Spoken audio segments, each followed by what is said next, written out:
मेरे प्यारे मित्रों, मैं राजनंदन प्रसाद एक बार फिर आपके सामने। मित्रों, नियोजित शिक्षक हों, सक्षमता पास विशिष्ट शिक्षक हों, अध्यापक हों या सहायक शिक्षक, सभी की समस्या लगभग अब एक ही होती जा रही है। कहने को तो स्कूल में तरह तरह के नाम से आपको पुकारा जाता है, लेकिन सच्चाई यही है कि सभी शिक्षकों का एक ही काम है, चाहे आप सहायक शिक्षक हों, विशिष्ट शिक्षक हों, अध्यापक हों या नियोजित शिक्षक। और जब एक ही काम सभी लोग कर रहे हैं, फिर भी आपस में एकता नहीं है, और इसी एकता न होने के कारण सरकार तरह तरह का आदेश निकालते जा रही है। नित्य नए रोज एक आदत सी बन गई है शिक्षा विभाग को कि आदेश निकालने का। अब बच्चे स्कूल आएंगे, पहले भी आते थे, स्कूल में पढ़ते थे, बैठते थे, ड्रेस में आते थे, कलम पेंसिल रबर कटर लेकर आते हैं। अब शिक्षकों का काम है उन सब की निगरानी करना, बच्चे ड्रेस में आए नहीं आए ये सब देखना। पहले भी देखते थे, लेकिन सरकार ये भूल जाती है कि सरकारी विद्यालय और प्राइवेट स्कूल में बहुत अंतर है। प्राइवेट स्कूल जितने भी हैं सबका नाम ले लीजिए, उन लोगों की स्थिति यह है कि उसके गार्जियन, उसके परिवार के सदस्य, साथ साथ बच्चे भी अपडेट होके आते हैं। उन्हें घर से नाश्ता मिलता है, अच्छी नाश्ता मिलता है, इसके बावजूद भी वो बच्चे स्कूल में आके नहीं खाते हैं। उनको मन नहीं है, नहीं खाएंगे, घर जाकर खाएंगे। लेकिन हमारे यहाँ के बच्चे घर से बिना खाए पिए इस आशा से स्कूल भागे चले आते हैं कि चलो वहां तो कम से कम कुछ खाना मिल जाएगा। बहुत बुनियादी अंतर है और सरकार इस बात को समझ नहीं रही है, बस एक के बाद एक फरमान लगा देती है। बिहार के शिक्षक चाहे नियोजित हों, चाहे किसी भी वर्ग के हों, जैसे विशिष्ट शिक्षक हों, अध्यापक हों या सहायक शिक्षक हों, सभी लोग मन लगा के पढ़ाते रहे हैं और पढ़ा भी रहे हैं। नियोजित शिक्षकों का योगदान तो है ही, लेकिन जिस तरह से सरकार परेशान करने के नियत से एक के बाद एक आदेश उन लोगों पर थोप रही है, वो गलत है। सफाई रखना है, 10 मिनट पहले आना है। अरे भाई, पहले तो आ ही रहे हैं, ये कौन सी नई बात है। लेकिन लिख करके डराते हुए छोड़ा नहीं जाएगा, बख्शा नहीं जाएगा, इन शब्दों का प्रयोग करते हुए जब ये पत्र आती है तो सचमुच डर लगना स्वाभाविक है, डर लगेगा ही। बच्चे स्कूल आए, सभी बच्चों को देखना है कौन ड्रेस में है कौन नहीं है। अगर किसी कारण ड्रेस में कोई त्रुटि है तो क्या किया जाएगा? बच्चे को स्कूल में रखना है या भेज देना है, ये स्पष्ट नहीं है। स्पष्ट होनी चाहिए ना कि अगर बच्चे ड्रेस में नहीं है तो उन स्कूल के कैंपस में नहीं घुसने दिया जाए, लेकिन ऐसा नहीं लिखित है। आप बच्चे पर निगरानी करें, उनका बोतल को देखिए, उनके पास पेंसिल रबर तो देखिए ही साथ स्कूल की सफाई देखिए। कितना काम शिक्षकों से आप कराएंगे? ठीक है, सुनने में आ रहा है कि लाइब्रेरियन की बहाली हो रही है।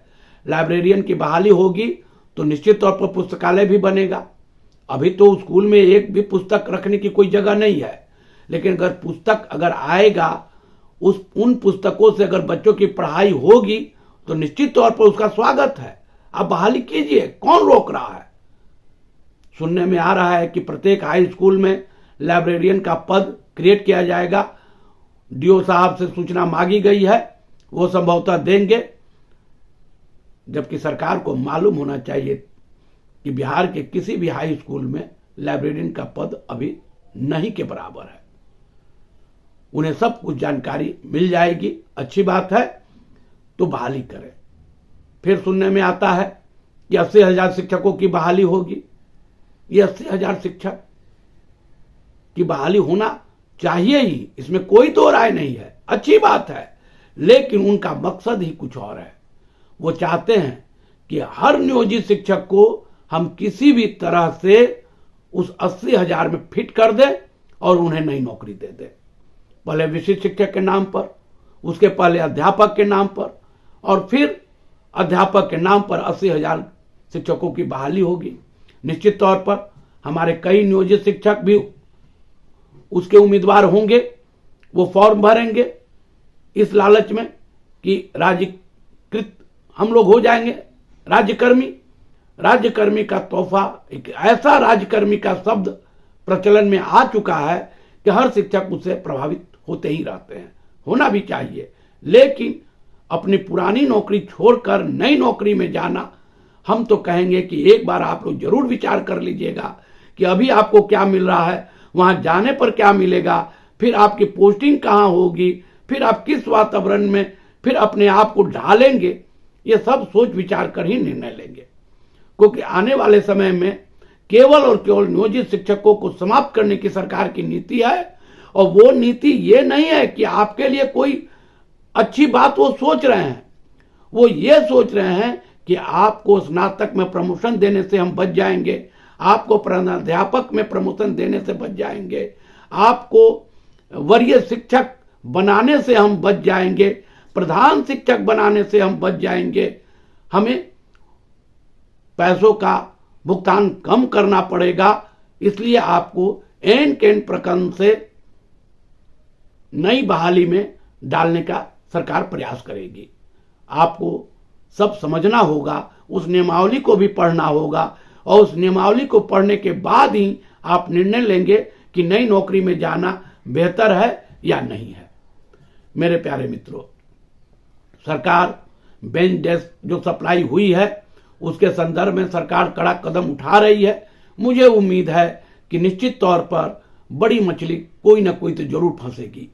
अगर बड़ी मछली नहीं फंसती है और छोटी छोटी मछलियों को ही पकड़ने का प्रयास किया जा रहा है, तो यह सरकार का प्रयास असफल प्रयास कहा जाएगा, क्योंकि इसमें कोई छोटी छोटी मछली पर कोई दाग नहीं लगनी चाहिए थी, क्योंकि उन लोगों का कोई भी ऐसा काम उन लोगों ने नहीं किया है जिसके चलते उनकी गलती पकड़ी जाए।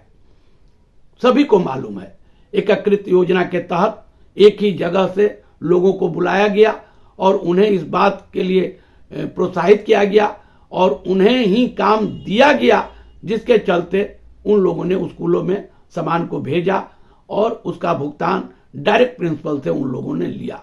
खैर, ये जांच का विषय है, होनी भी चाहिए, सरकार को तह में जानी चाहिए। हम लोग को जो जानकारी है उस जानकारी के अनुसार हम लोग बोल रहे हैं। वैसे सरकार अगर तह में जा करके और बड़ी मछली को अगर पकड़ने का प्रयास करती है और पकड़ती है, तो निश्चित तौर पर शिक्षा विभाग को शाबाशी मिलनी चाहिए। अब देखते हैं आगे कैसे सरकार अपना रुख कायम रख पाती है और कर पाती है।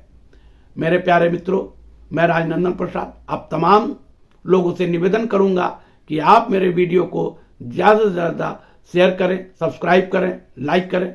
धन्यवाद, बहुत बहुत धन्यवाद। जय हिंद।